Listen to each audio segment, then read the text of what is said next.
According to Chinese medicine, from Chinese medicine to shamanic healing and energy healing and even kinesiology, I mean, what we need is already within us, and according to yoga philosophy as well. So if we're constantly plugging into an external source to validate ourselves, we're basically becoming a bottomless pit, because we're going to continue needing that affirmation or that accolade when really we need it within ourselves. And that's what the solar plexus chakra does a lot, as you know, with the e-course as well. And I'm very inspired by what you said about your mum telling you that anything you want to do, you can do. It's a very different upbringing to what I had, and it's something that I've had to learn.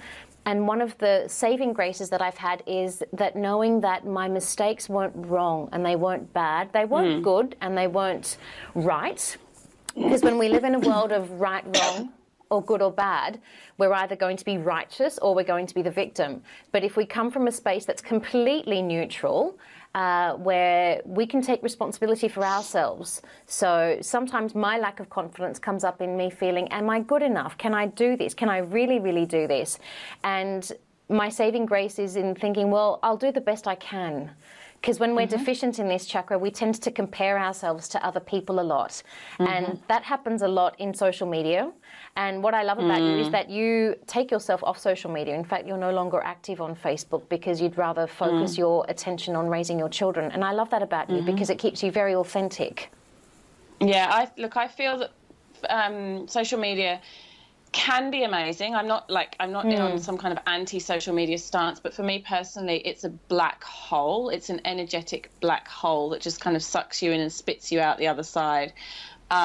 Because of that comparison, it's a time warp. I mean, you know, you can get stuck in there for days at a time, never emerge and see the sunlight. That sort of compelling feeling of needing to keep up, which I suffer from anyway. I mean, I suffer in my life in general from that feeling of there's not enough time and there's so much to do. Right. And so social media ramps that up for me, which is really unhelpful. So yeah, I made a choice years ago now. No, I don't do it. I just don't do it. I've also, I mean, lots of people have asked me about doing a blog, particularly like a kind of mummy blog, like a motherhood type blog, yoga mummy kind of blog. And I've always resisted that. I blog a little bit on my yoga website, but not really just about parenting, and not in that kind of like, oh, you know, today we made muffins and then we went for a walk and there was a beautiful rainbow kind of way. And the reason is because I really think that half of what people post on those mummy blogs is bullshit. It's one view of life. They never talk about screaming at their kids or, you know, not sleeping, or, I mean, some do.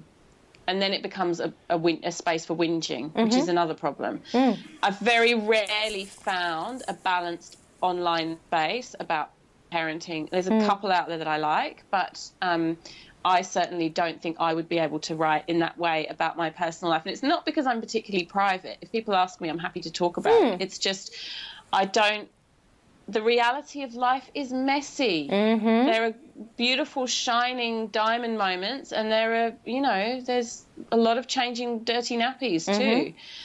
And I don't want to represent only one side, like a facade that kind of creates this image that people then feel if they're not living in that way, they're somehow less than.